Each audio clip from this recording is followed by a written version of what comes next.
THAN, then. It is used to introduce the second part of a comparison indicating a difference between two things. તેનો ઉપયોગ સરખામણીના બીજા ભાગને રજૂ કરવા માટે થાય છે જે બે વસ્તુઓ વચ્ચે તફાવત દર્શાવે છે.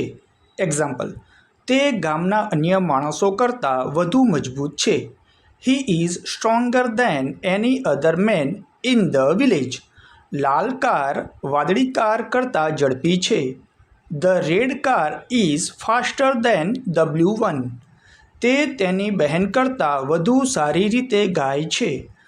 She sings better than her sister. તે મારી અપેક્ષા કરતાં ઓછું ખર્ચાળ છે. It is less expensive than I expected. તે પહેલાં કરતાં હવે ખુશ છે. He is happier now than he was before.